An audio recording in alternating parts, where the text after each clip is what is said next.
どうも皆さん、カイトです。今回はクリアしていて単独紹介していないインディーゲームを4本紹介します。このシリーズも知らぬ間にボリューム8ですね。ボリューム1からボリューム7も色々と紹介してるんで、見ていただけると幸いです。年末は前回の動画の総集編で締めるつもりでしたが、色々とゲームをクリアする機会があったんで、このタイミングでの紹介となります。いつもの何々分紹介とは違い、めっちゃラフな感じで作成してるんで、ゆるく見てもらって参考にしてもらえればなと。では、早速やっていきましょう。1本目、スーパー56。2023年10月12日に Steam で日本語翻訳が追加されてリリースされた作品で、ウィスパーゲームズ様からご提供いただきました。早速ストーリーを 100% までクリアしたんですけど、結構面白かったです。ミーム系のパーティーゲームに近いゲーム性で、見た目はめちゃくちゃ敬遠されがちなんですけど、雰囲気としてはメイドインワリオをイメージしてもらうのが良いかなと。タイトル通りの56個のミニゲームをボタン1つで次々にクリアしていくというもので、1つ30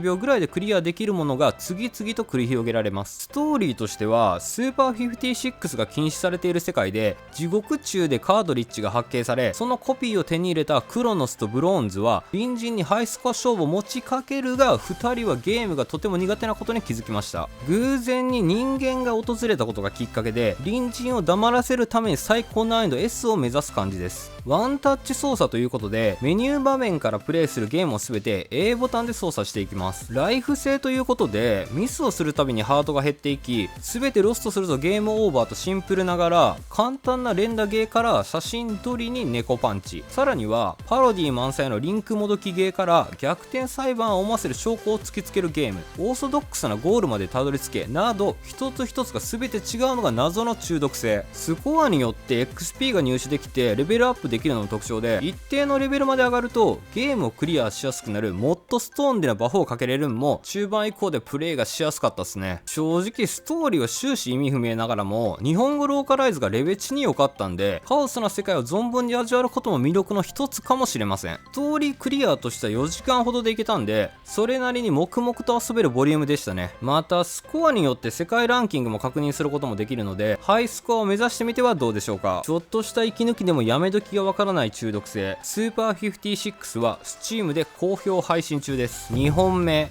ピグマリオン。2023年11月24日に Steam で早期リリースされた作品で、キャンドル様から提供いただきました。早速早期でプレイできる範囲をクリアしたんですけど、なかなか面白かったです。マス目の中の色のついたコアを全て消すと進めるコアブロックパズルゲームです。この手のゲームでは珍しく、パズルを解くたびにストーリーが進行していくゲーム性で、少しずつ物語が紐解かれていくスタイルですね。ストーリーとしては、ある研究室に就職した P が謎の助手やアンドロイド、10歳の教授とコアについて解明していくドタバタコメディが一番しっくりくるかなと。このゲームもパロディ要素満載のストーリーを打ち込んでくるんで、やたらと中二病のアンドロイドがいい味出してましたね。パズルに関しては、同じ色のコアを決められた回数で全て消すという、中盤からは色の種類が増えてのバリエーションから、色を組み合わせての新たなコアの生成からの消去、さらにはコアを分解させてのパターンなど、後半になればなるほど難易度爆上がりで、めちゃくちゃ頭の体操になりました。ほんまに分からなくなった時はヒントもあるんで、ストーリーを追いたい方はこちらを活用するのもありですね。早期版のためにクリアとしては3時間ほどでいけるので、チャプター2まで堪能することができます。2D ドットでうまく表現された研究室の面々と戯れたい方は、頭の体操としてプレイしてみるのはどうでしょうか。ピグマリオンは Steam にて早期で配信中です。3本目、ノレア・ザ・ゴールドプロジェクト。2023年11月8日に Steam で早期リリースされた作品で、アクティブゲーミングメディア様から提供いただきました。早速アーリー版でいけるとこまでクリアしたんですけど、普通に面白かったです。広大なマップを探索する王道なメトロイドバニアです。プレイした時はパッチ 0.5 が当てられていたので、ボリュームとしては6時間ほどでクリアできます。ストーリーとしては、神々の手により全てを失ってしまったカリは、富を得るために人間を従属させようとしている噂を確認しに行くためめ、ここで戦場に乗り込んでいくお話。機械翻訳はステータス画面含めて多いので、ストーリーも一緒にかなり意味不明でしたが、ニュアンスはなんとなく分かりました。若干の道しるべが全くないメトロイドバニアは久しぶりで、すごく新鮮だったのが印象的。コンボ攻撃の斬撃の王道で突き進みながら、幽体離脱のスキル、ダッシュスキルなどメジャーの抑えどころが半端なかったです。ステージ探索はギミックの仕掛けが非常に多いのも特徴的で、キャラクターの手触りがめちゃくちゃいいです。いけないような箇所も無理くり進める操作性は楽しかったんですけど、マッ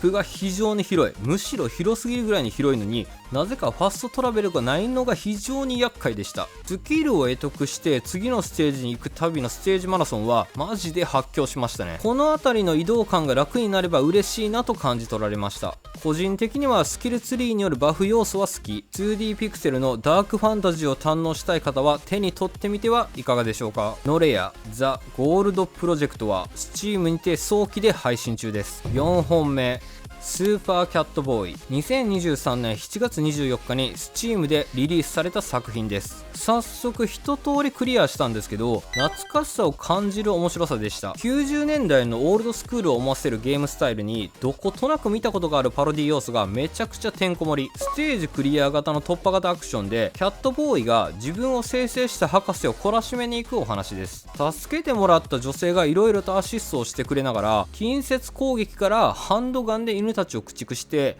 強化された動物たちを倒してワンツでクリアなイメージです。ユニークな動物たちが襲いかかってくるの面白くて、ボス戦ではロックマンを感じさせる戦闘が楽しめますね。ところどころでスーパードンキーコングばりのトロッコのステージやスーパーマリオワールドを思わせる捕まり方、なんか見たことあるバイクアクションなど、なんていうか感慨深いゲームでしたね。難易度も比較的に高くないのはプレイしやすいところで、パワーアップスキルはないものの、それをテクニックで補っていくのはやりごたえありました。クリアとしては2時間30分かからないぐらいなので、スーパーなキャットになって博士を懲らしめに行きませんか。スーパーキャットボーイは Steam で好評配信中です。インディーゲームのクリア作品を4本紹介しました。変化球が光るゲームにしかり、ちょっと頭を悩ますパズルゲーム、探索が広すぎるメトロイドバニアにオールドスクールなレトロスタイルなど、多種多様に楽しめるのもインディーの魅力。2023年も終わりに近づいてきましたが、まだまだ発見がありそうなのは仕方がないことですね。今後もマニアックな作品をどんどんプレイしていこうと思っているので、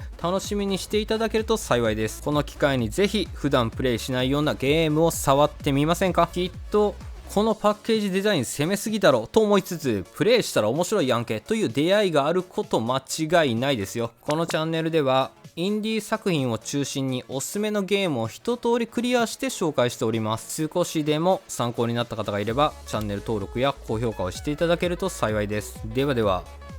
またの機会に。カイトでした。